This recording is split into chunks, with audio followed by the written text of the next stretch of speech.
പരമദിവ്യോത്തമ പുരുഷനായ ഈ പ്രപഞ്ചത്തിന്റെ മുഴുവൻ ആധാരമായ ഗുരുവായൂരപ്പൻ, ഈ പ്രപഞ്ചത്തിന്റെ മുഴുവൻ പരമാത്മാവായ സർവചരാചരങ്ങളിലും നിറഞ്ഞു നിൽക്കുന്ന ആ ഗുരുവായൂരപ്പൻ, ഭക്തരുടെ എല്ലാ ഭയത്തെയും അകറ്റുന്ന ആ ഗുരുവായൂരപ്പൻ വസുദേവരുടെ മനസ്സിലേക്ക് പ്രവേശിച്ചു. മനസ്സിൽ നിന്നും ഹൃദയത്തിലേക്ക് പ്രവേശിച്ചു. സർവശക്തികളോടും കൂടി വസുദേവരുടെ ഹൃദയത്തിലിരിക്കുകയാണ്. ഹംസനെ പോലുള്ള ദുഷ്ടന്മാർക്ക് വസുദേവരുടെ അടുത്തുപോലും വരാൻ പറ്റുന്നില്ല. അത്രയ്ക്ക് ശക്തനായി മാറി വസുദേവർ. ഭഗവാൻ ഒറ്റയ്ക്കല്ല വരുന്നത്. ഭഗവാൻ എവിടെയുണ്ടോ അവിടെ രാമനുണ്ട്, നരസിംഹമുണ്ട്, വരാഹമുണ്ട്, എല്ലാവരും അതിൻ്റെ ഉള്ളിലുണ്ട്. കൃഷ്ണൻ സമ്പൂർണമാണ്, പരിപൂർണതമ രൂപമാണ്. ഭഗവാൻ വസുദേവരുടെ മനസ്സിൽ നിന്നും ദേവകിയുടെ മനസ്സിലേക്ക് പ്രവേശിച്ചു. വസുദേവര് ദേവകിയെ ഒന്ന് നോക്കിയപ്പോൾ ആ നോട്ടത്തിലൂടെ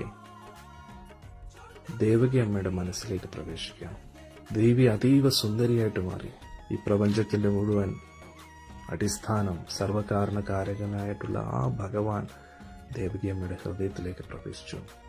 ഭഗവാൻ അവതരിക്കുന്ന നിമിഷം എല്ലാവിധ ദേവന്മാരെല്ലാവരും ശുഭചിഹ്നങ്ങളായിട്ട് വാദ്യോപകരണങ്ങളൊക്കെ വായിക്കാൻ തുടങ്ങി. എല്ലാ ഗ്രഹങ്ങളും ഏറ്റവും ശുഭസ്ഥാനത്ത് കാണപ്പെട്ടു. എല്ലാവരും പുഷ്പവൃഷ്ടി ചെയ്യാൻ തുടങ്ങി.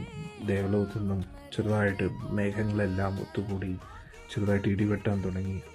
ആ സമയത്ത് പരമദിവ്യോത്തമ പുരുഷനായ ഭഗവാൻ, എല്ലാവരുടെ ഹൃദയത്തിലിരിക്കുന്ന അതേ ഭഗവാൻ, എല്ലാവരും നല്ല ഉറക്കത്തിലിരിക്കുന്ന സമയത്ത് ചന്ദ്രൻ കിഴക്കേ ചക്രവാളത്തിൽ നിന്ന് ഉദിച്ചു വരുന്നത് പോലെ ഭഗവാൻ കൃഷ്ണൻ ദേവകി അമ്മയുടെ ഗർഭത്തിൽ നിന്ന് പുറത്തു വരികയാണ്.